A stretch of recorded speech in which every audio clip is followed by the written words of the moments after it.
matchup in college football this weekend. Georgia hosts Alabama in Athens. Georgia hasn't won a national title in 35 years despite a wealth of talent coming through the program. USA Today Sports profiled Georgia's program earlier this week in the perception that they hold themselves to a higher standard than the programs they annually face on the field, making it harder to compete with other powerhouse programs. Richard Tucker, a member of Georgia's Board of Regents and a prominent supporter of the Bulldog program, had this to say. I think as a rule, our fans are somewhat disappointed we haven't achieved championships. But also, as a rule, I think they're by and large immensely proud of what we have done. I'll take any day, any time, the way Coach Mark Richt coaches, what he believes in, and how he runs his program. Where we are based on that, I'm very satisfied. What would it take to get to that next level? We may get there under those guidelines. We may set the standards for how programs should be run. Richt calls the higher standard of conduct the Georgia way. Regardless, how much pressure is on Mark Richt to get the win this weekend, Stephen A.?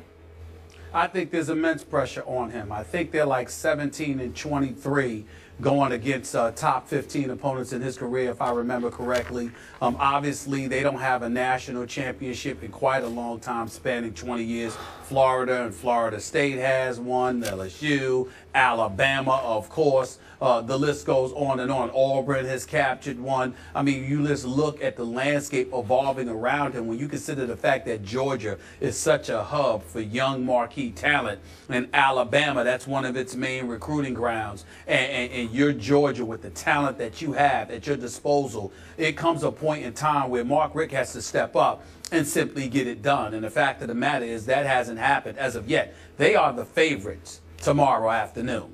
They should win this game against Alabama. When you got Nick Chubb, when you got Lambert playing at quarterback the way that he's been playing, Skip, and he's been very, very impressive. You look at Malcolm Mitchell, you got an experienced wide receiver. You look at those two outside linebackers on the defensive side of the ball that really can get after the quarterbacks, and Leonard, I believe, in Jenkins. And you know, the bottom line is this. When I look at Georgia, there is no reason that they should lose this game. They should win this game tomorrow, because I'm not high on Coke at Alabama. I don't think they have a quarterback. I think all they have is Derrick Henry, for crying out loud, on the offensive side of the ball, particularly with Amari Cooper being gone. And obviously, even though they're strong, Georgia, at their outside linebacker spot, they're a little bit thin at the inside linebacker spot because of some debauches. So that means that Derrick Henry should be able to run the ball effectively and do some damage. I'm just of the mindset, however, that Georgia is deeper. They have better all-around talent, meaning on both sides of the ball. They're on their home turf. They should win, but I'm of the mindset, Skip, I'm still going with the Tide. Roll Tide! And here's why. Because when I think about that article that y'all alluded to, you know what it hit me? You know where it hit me, Skip? I felt like Georgia was putting forth an ingrained excuse. In other words, we don't have this level of success because we try to do things the right way. We're the upstanding ones. And we're the one that, you know, with their Georgia-sponsored rule where we're talking about how players, you know, thrown out of a school for, you know, domestic violence or sexual assault, something like that, you don't get to transfer to another school within the SEC, and how the Pac-12 is considering that. The problem that I have with that, Skip, is that it doesn't speak to innocence or guilt. What it speaks to is that if you're even associated with such an allegation, you get thrown out of your school, then nobody should be allowed to pick you up. And that's what Georgia is trying to do, and, you know, they're proud of that, and that's fine. But in the end, what it comes down to is this. You're trying to use that as an excuse for not getting the job done when you are in a hub and marquee talent is coming your way, and you still have the talent to deliver the goods, and you have not done so. They should win tomorrow night. They really should. If I had to bet my money, it would be on them.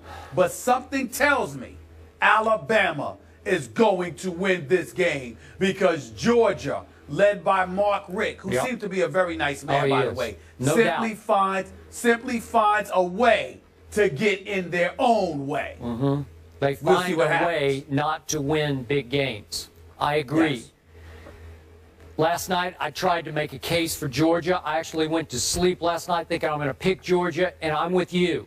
it boils down to Nick Saban versus Mark Richt. I think I got to go with Nick Saban in this kind of a game of this magnitude. I was shocked this morning to realize Mark Richt is in his 15th season at Georgia. 15 years. And he has averaged 3.4 losses per those 14 years he's been there. Really? That's incomprehensible to me that a school that is that kind of a pipeline of talent to the NFL, yep. Right now they're tied for 4th of most NFL players, would allow that man to last that long, and he's a really good man. Good man with good, strong character and really foundation. nice I get all that. And they did have a Nick Marshall. They dismissed him, and he went to Auburn, had a good career, obviously. Zach Mettenberger, they dismissed. He went to LSU.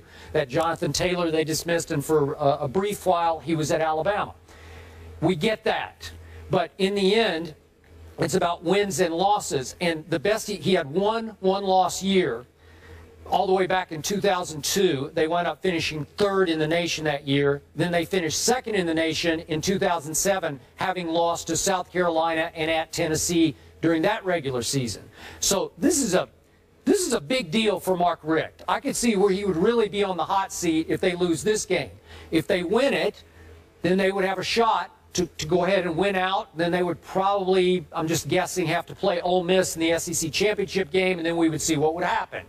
But I still like Alabama. I thought Nick Saban made the mistake at Ole Miss. Remember what he did? He started Cooper Bateman, the backup, over Jake Coker. What are you doing, Nick? This is the best defense you're going to face all year, and you're throwing some kid cold in there? Why would you do that? I couldn't. That was mind-blowing to me.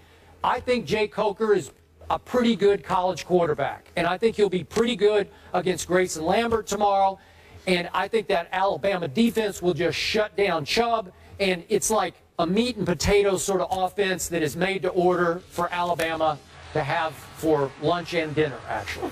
So, well, listen, you got Leonard Floyd, you got this kid Jenkins. They can make some noise. Skip, Georgia's got some dude, Dominique Sanders, who seems to be a playmaker. He's got 2 interceptions.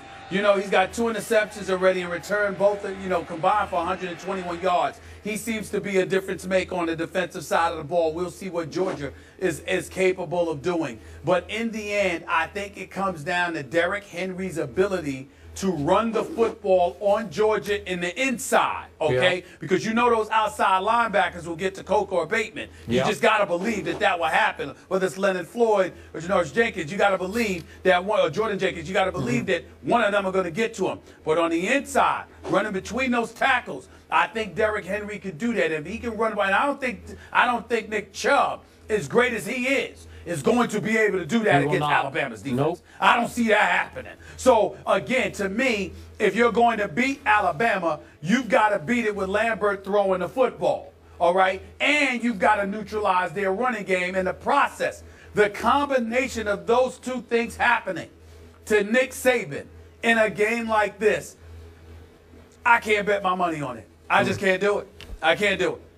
3-1 Alabama is a 2-point underdog on the road against undefeated Georgia. That game Saturday, 3:30 Eastern. We will all be watching.